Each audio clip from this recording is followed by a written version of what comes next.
โอเคสวัสดีทุกคนด้วยนะคะอ้ายอย่าเบียดกูสวัสดีทุกคนด้วยนะคะเป็นปนีนะคะตอนนี้เราก็อยู่กับเกม The Howler นะคะซึ่งมีคนซื้อให้นะคะก็โอเค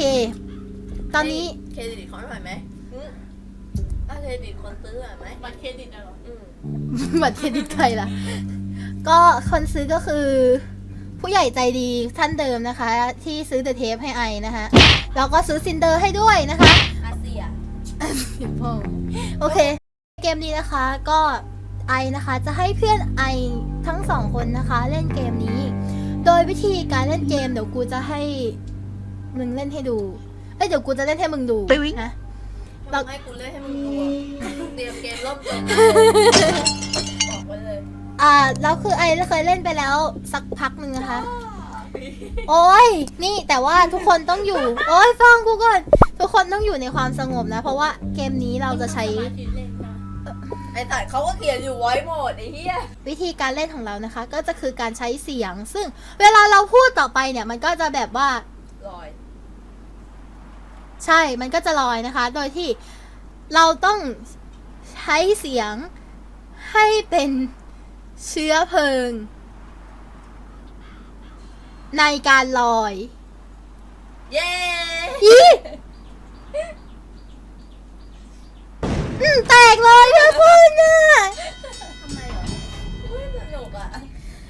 คือเราต้องใช้เสียงเดี๋ยว เราต้องใช้เสียงในการทำให้บอลลูนลอยขึ้นไปเดี๋ยวจะเล่นให้ดูอีกทีนึงทำไมได้กลิ่นเมลอนนะลูกอมอะไรอ่ะทำไมไม่เห็นให้เลยอ่ะบอกว่าไม่กินเหรอเรานึกว่าพูดถึงถามว่ากินไหมอะไรเบาๆโอเคนะคะแล้วก็เป็นข้อพิสูจน์นะคะว่า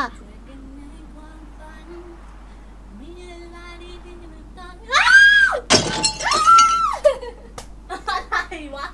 ตีทำไมอ่ะโอเค ใครพวกมึงสองคนใครก่อนใครก่อนเล่นใครสองคนเล่นใครเล่นใครไม่เขาจะเล่นกับมันสองคนเลยโอเคมาไม่มึงอ่ะแหกปากเก่งอ่ะมึงอ่ะมาเล่นเดี๋ยวกูช่วย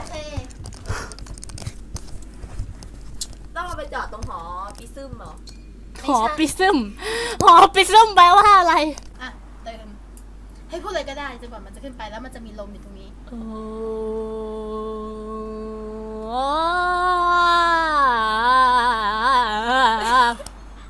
อย่าให้มันสูงเกินไปตายเลย มีความกากอยู่ในตัว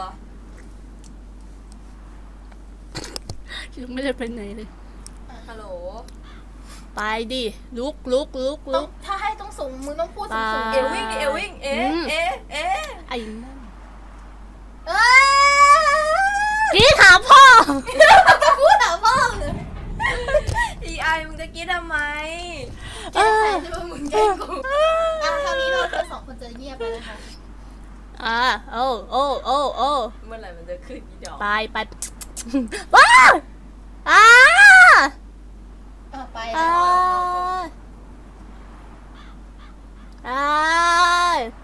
ต้องตะคอกตะโกนดังกูกรี๊ดเมื่อกี้อะพีจริงเหรอมันต้องลอยขึ้นให้เป็นแบบนี้เหรอใช่ก็คือต้องลอยตรงนี้ว่าฟึบแล้วก็ค่อยหย่อนตัวมาตรงนี้แล้วก็ค่อยไปตรงนู้นโอเคปะนึกว่าตรงนี้มันผ่านได้ไม่ได้เราจะให้กำลังใจพีทนะคะ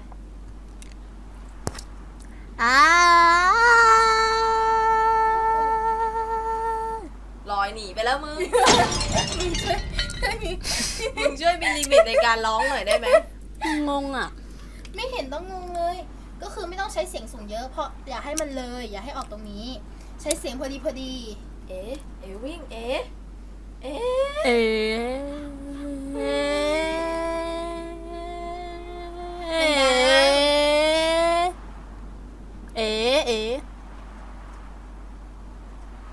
ลงไปเดี๋ยวมึงให้มันมาตรงนี้เพราะว่าลมมันไปทางนี้ไปไหนแล้วอะ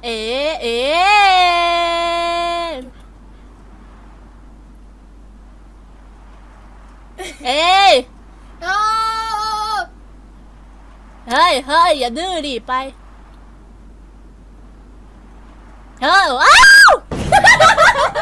มึงคือเห็นป่ะมันจะมีแท็กลมอยู่มันจะมีแท็กลมมาเห็นป่ะต้องให้ถ้าเกิด มา ให้ ล ไป องบ้างเลย ไปบ้าง ไอ้เหี้ยดัด2 ยอดชิบหายเลย ต้องให้เกมเมอร์เล่นเว้ย ใส่หูด้วยสิใส่หูอ่ะ อ๋อหัวกู อันมันน้อยหอยเน่า มั่ว จะบอกว่าหอยหอมเหรอ โอ้กินลูกอมอยู่ เอาล่ะไปกลับไปที่เดิมไปเปิดแท็บได้ ฮัลโหล ฮัลโหล ฮัลโหล ฮัลโหล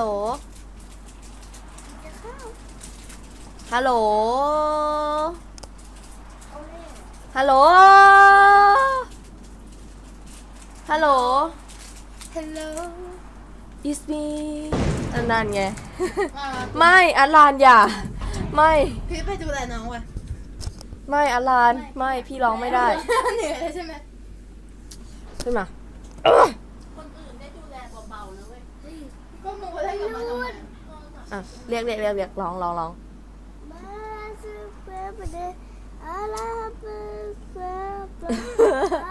เอวิ่งดิเอวิ่งวิ่ง มึงเดี๋ยวล้มร้อน วิ่งสิเอวิ่ง ทีนี้เสียงอะไรไม่มีดาเมจเท่าไหร่ เอ เฮ้ยเอาเก็บของดินี่เก็บของ เก็บของพ่อมึงอะ ก็ต้องเก็บของลมมันอยู่ตรงนี้มึงก็ให้มันไปตรงนู้นนี่ ฮัลโหลค่อยๆฮัลโหลฮัลโหลฮัลโหลฮัลโหลฮัลโหล ได้แล้วโอเคลอย ฮัลโหลหยุดฮัลโหล มึงอะไม่ได้ทำไมมึงทำไม่ได้ ฮัลโหลฮัลโหลฮัลโหลฮัลโหลไอ้เหี้ย นี่ ด้วยความของกูเอง ไปมึงอะไม่ทำได้ยังไง ตาฉันบ้าง โอเคมึงกราบอะไรนะที่อาจารย์บอกให้สอบ ฟังเพลง กูท่องได้ ท่องได้ใช่ไหม พระเสด็จโดยแดนชนทรงเรือต้นแง้มฉายกูจำไม่ได้อ่ะเพราะว่ายัง แก้วแพ้วพันอะไรเอ้ยเฮียผ่านสักที ทำไมไวจังเลยวะ มึงหาเอง เมื่อกี้จะผ่านอยู่แล้วกูเลยแบบ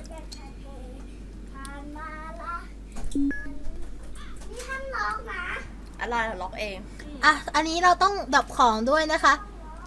เราก็จะต้องทำการดับของนะคะด้วยกันโดยการเฮ้ยขึ้นกดสเปซบาร์นะคะแล้วก็ไปเลยชวิง เดี๋ยวดิมันต้องอ่ะไปย้อนก่อนเราต้องไปเตรียมให้มันลอยขึ้นจากตรงนี้นี่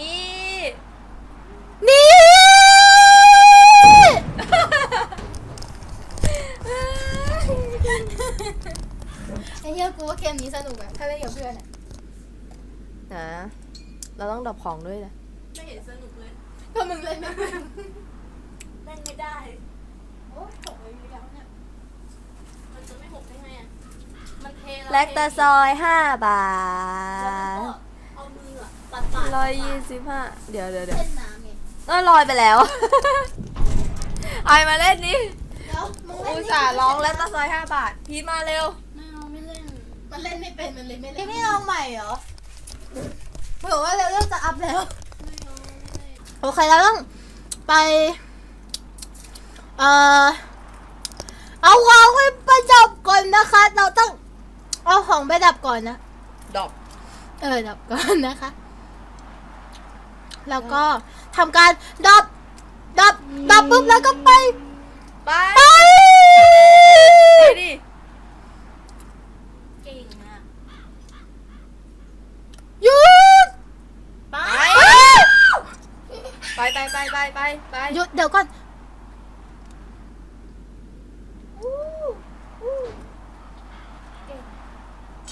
เอ๊ ไอ้เหี้ยผ่านครั้งแรก เราเล่นกับเพื่อนแล้วเราต้องผ่านหลายๆด่าน เราต้องไปเอาของก่อนนะคะ ซึ่งตอนนี้ เราก็กำลังไปเอานะคะโอเคแล้วก็นั่นแหละไปลอยขึ้นไปเจ้า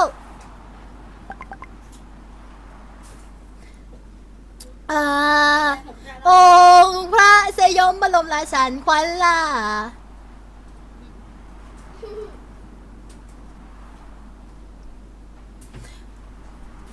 เป็นบุญตาสมสง่าบารมีร้อง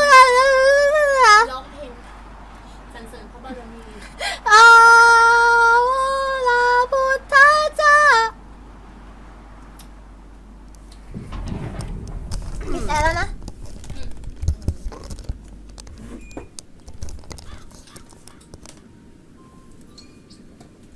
พูดคำว่าอะไรดีอะ น้าบอกให้ปิด Hello Hello Hello Hello Hello Hello Hello Hello Hello Hello Hello มันจะพูดแต่ฮัลโหลอะพี่เฮ้ยไม่ใช่ Hello Hello Hello มึงตายแล้วล่ะ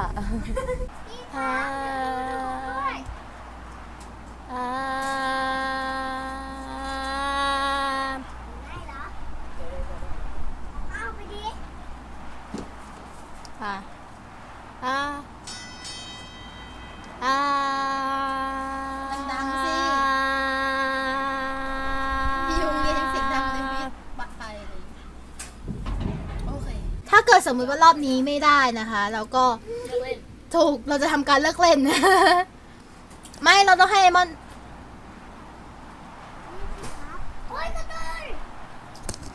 เราต้อ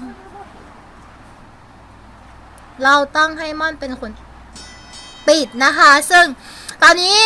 ไปแล้วนะคะท่านตอนนี้บอลลูนได้ลอยซึ่งตอนนี้นะคะเราจะ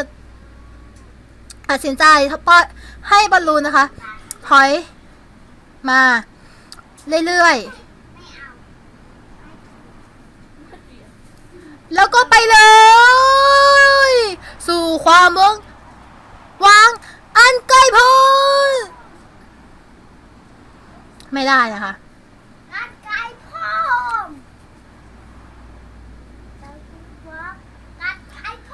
เอารีบไปไอเสือวิ่ง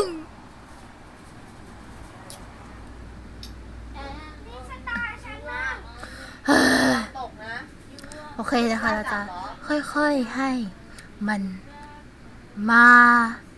อีกนิดขยับเข้ามาอีกหน่อยแล้วก็ไปเลยอ่ะคราวนี้นะคะเราจะตัดสินใจให้มันถอยมาไกลๆแล้วก็ไปเลยลืมอยากจะลืม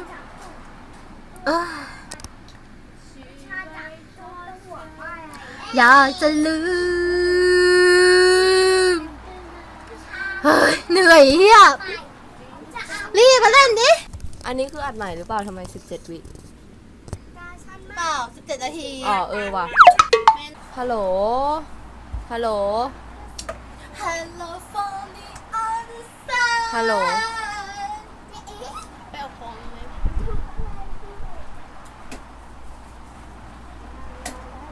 ฮัลโหลฮัลโหลฮัลโหลฮัลโหลฮัลโหล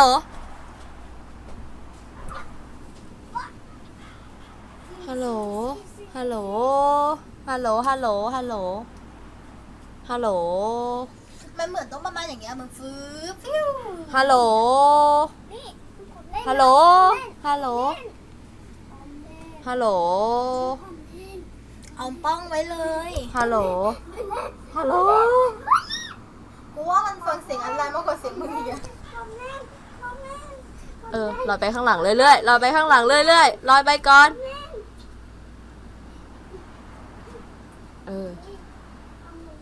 ฮัลโหลฮัลโหลฮัลโหลขึ้นขึ้นขึ้นขึ้นขึ้นดีขึ้นขึ้นขึ้นขึ้นดีโอ้ยนั่นยากฮัลโหลฮัลโหลฮัลโหลฮัลโหลขึ้นขึ้นมันถอยหลังอะ ก็มันลมถอยหลังอะ วู้วู้ขึ้นขึ้นเลยขึ้นขึ้นขึ้น มันต้องเอาให้ใกล้ๆกว่านี้แล้วก็ลมมันกระเด็นฟื้นอย่างเงี้ย